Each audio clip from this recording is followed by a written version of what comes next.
Previously we covered the 70s for Jell-O, but if we take a step back, a decade back to the 60s, we see some odd, if oddly artistic, representations of it.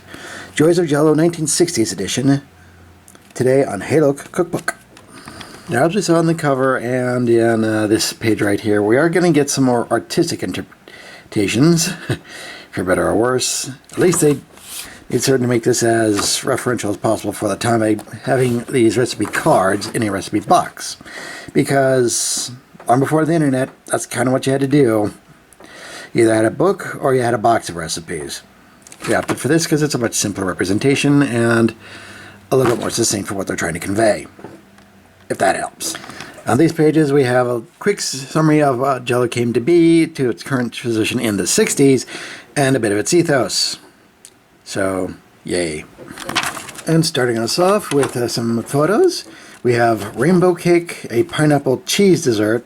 Relax, it's mostly just cream cheese, and ring around the fruit. Now, with this cake, it's interesting because you're basically whipping Jell-O into separate layers and putting it in a cake mold, then covering it with whipped cream. Little out of the box at this day and age, but hey, as long as you can find people willing to eat that much Jell-O. Here we see a picture of what they call a Bavarian. Now, I remember seeing tins on this in one of my grandmother's kitchen, so I know that they definitely existed. They were copper. They kind of just made ornate decorations, and if you had the time, you could make Bavarians such as this. Fun fact, you'll notice in these books that there's a lot of mention of Dream Whip, or a whip topping, but specifically Dream Whip.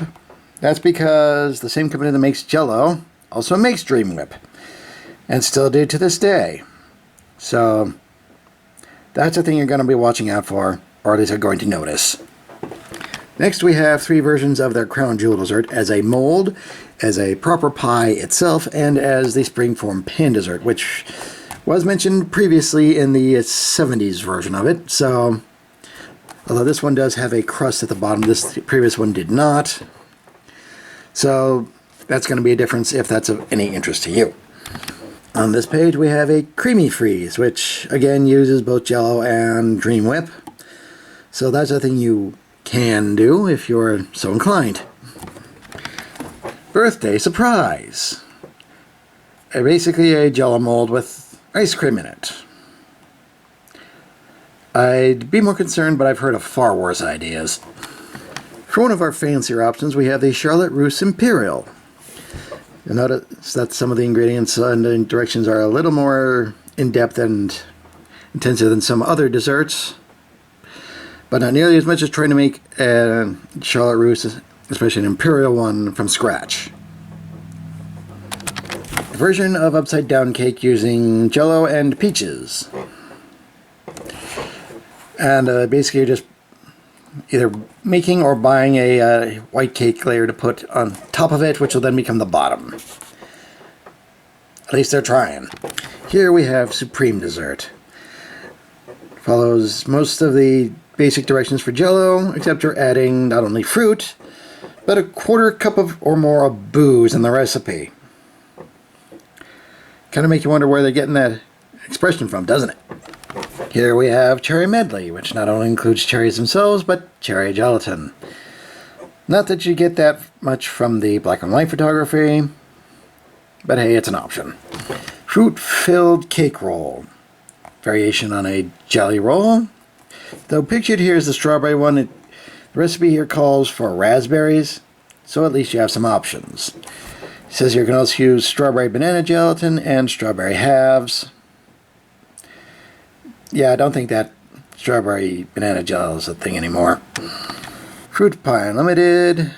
It's so named because it's pretty much dealer's choice to both the Jell-O and the fruit you add. Although they do have some suggestions as to what you should and shouldn't use. Handy. A trio of pies. Here we have Fruit Pie Unlimited. I believe that's that one there. Frosty Pie here. And Grasshopper Pie, which has a 2/3 cup of booze in it, 1/3 creme de menthe and 1/3 creme de cacao. Yeehaw! Here we have a version of key lime pie, which includes aromatic bitters. which culinarily does make a little more sense since you need a little extra bite sometimes, especially with very sweet items like this. An avocado pie topped with pineapple. Now, since they're both tropical fruits, it does make sense, and it does give you some variation aside from the normal stuff that you'd use for avocados, like just making toast or guacamole with it. Here we have a pair of artistic interpretations of cherry Waldorf salad, because if there's one thing that Waldorf salad needed, it needed to be entombed in gelatin.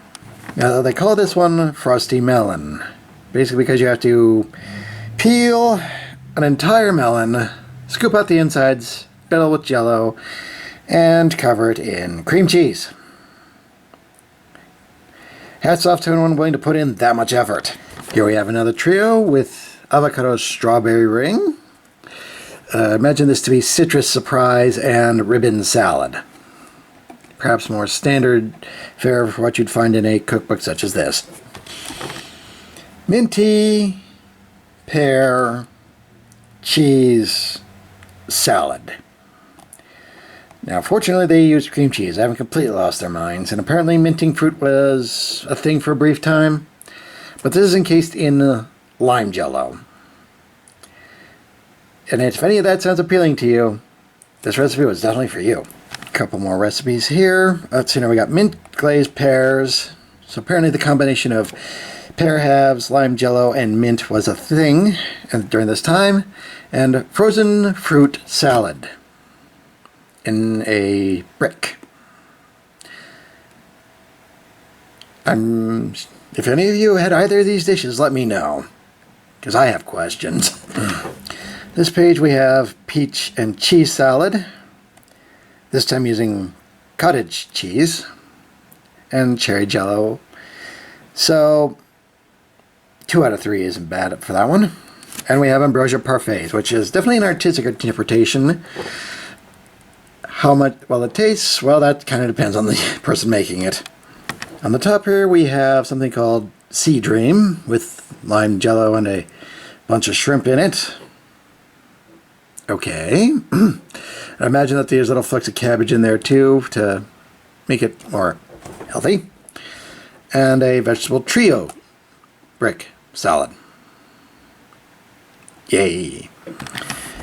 Apple tuna mold, a variation of apple cheese salad. And before you ask, it uses sharp cheddar cheese and celery flavored gelatin. So making it might be a pipe dream, for better or worse. Here we have an under the sea salad, made in a mold rather than a sheet pan. Results are pretty much the same though, just like a little bit baffling, but considering it's supposed to be for dessert, likely tastes fine. Sunset salad with pineapple and grated carrots and optional pecans. Yeah. Barbecue cubes, or rather barbecue salad. Basically tomato aspic with the help of lemon Jell-O. Can't imagine why that didn't catch on. A trio of vegetable salads, one saying summer salad, all entombed in gelatin. Somewhere in the Midwest, this is being served. Chicken mousse. Now, this one here is filled with potato salad and says this ring makes a meal. I find that claim dubious. How about you? In case you haven't guessed, we're getting a little into the weeds here. Here we have a ring around the tuna with olives, pimento stuffed olives in fact, cucumber and celery, ooh, and grated onion and vinegar. Yippee. On the bottom here we have shrimp salad supreme. The cubes of Jell-O have shrimp in it, and it says that they are creamy. Yeah. Moving on, we have molded entree salad with ham, cheese, and vegetables. I'm not sure if this is actually supposed to be an entree or a desperate cry for divorce. Now in this trio we have spiced peaches, which I imagine are this, minted pineapple, and quick tomato mold. 2 out of 3 of those sound interesting. The other one just sounds like a freak out. Here we see more horrors with tuna, with deluxe tuna salad. Apparently what makes it deluxe is omitting cucumber, onion, and olives, and instead using a half cup each of cooked peas and chopped apples. I'm not too sure anybody would want either of those. Next on to new things you can do with Jell-O, which I guess is kind of a continuation from the last book of the old things you can do with it at this point, but hey, you can make marzipan with Jell-O, in case you didn't know. Next up we have a trio of desserts with the strawberries, and more than likely cream cheese, but at least this is a bit more familiar territory for people, especially if this is a no-bake cheesecake. Frozen Pops, using both Kool-Aid and Jell-O. Or if you were so inclined, you could do it with the pudding mix. This would be later capitalized on in the 80s, but it has been discontinued out a few years ago with the Jell-O pudding pops for a couple of reasons, which well, you have Wikipedia, you can look it up. Here we have multiple desserts featuring some of the tips and tricks you can do to make Jell-O more interesting, other than put weird stuff in it. Next couple pages we have illustrations of how to remove a Jell-O mold from a metal mold itself. This is not nearly as important since you can just use plastic molds these days and just use a baking spray to get it out easily. But if you do have metal molds, or at least your grandmother did, this is the book for you to figure out how to get it out of there. Multi-Stripe Delight. Basically make several different Jell-Os, and perhaps the biggest brandy snifter or bowl you have. Tilt it at an angle, pour in the layers one at a time, let them set till firm. Apparently you add grapes to it. There you go. Here we have a table for the specific setting times for Jell-O, as well as the terminology for it. So if you did need to know what exactly they meant by slightly thickened or syrupy or firm like I mentioned earlier, here you go. Finally, we end here with an index and an advertisement for itself with more of the books, the molds, and a couple of the Jell-Os itself, including mixed vegetable Jell-O for salads. Oh, apparently they also added an Italian salad flavor. Yay! Looking back on this, it is an interesting time capsule. There were at least some interesting ideas here. There are also some very whacked out ideas here, but at least they were trying.